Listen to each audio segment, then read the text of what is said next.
Deputy Dessie Ellis. 5 minutes. Please, could we have order for the last count call.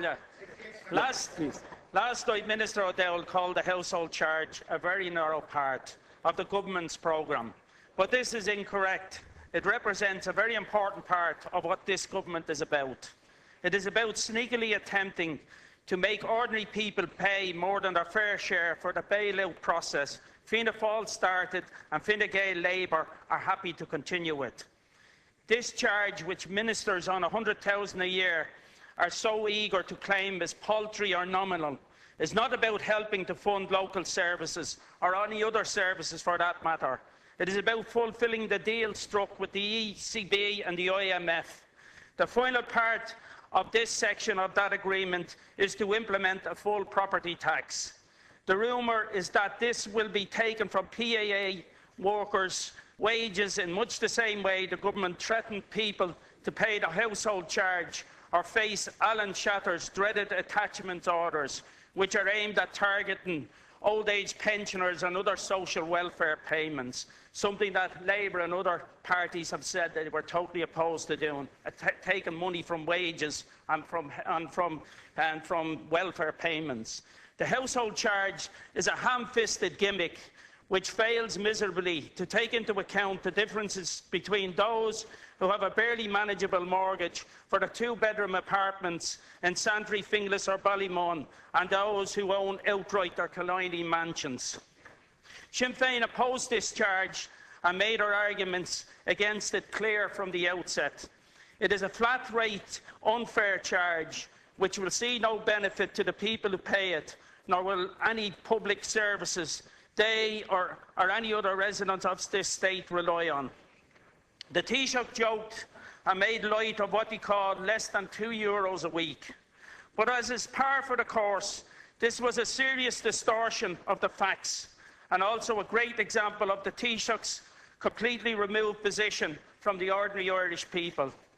The charge could not be paid in weekly instalments. It was to be paid within a deadline period, or those liable would face late fines.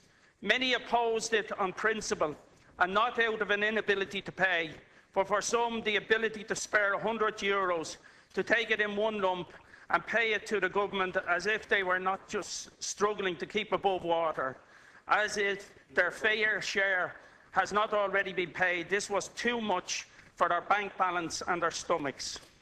In the hundreds of thousands, people rejected this charge. I called for this Dáil to reconvene the week after the Fine Gael Ordesh to put this very bill into action, recognising the abject failure of the government to convince the people of the legitimacy of this charge.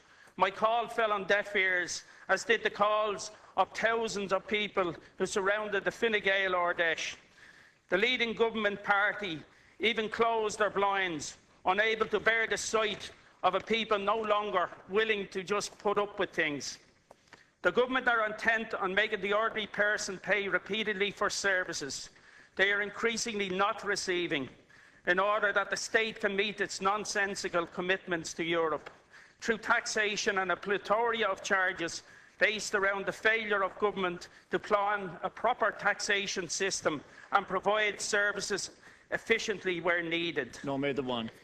Deputy Nash and Coffey barked at Sinn Féin about the North, pretending to care for the first time since partition about how the people of the 6 counties fare with Stormont.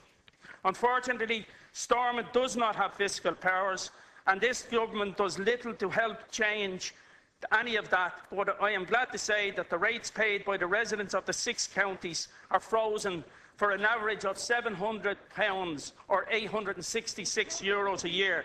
Each household receives in return a waste collection, fire services, septic tanks desludging, school transport, school books. The rates actually fund local services. The residents of the 6 counties also go without tolls and toll operator subsidies, and they have no water charges.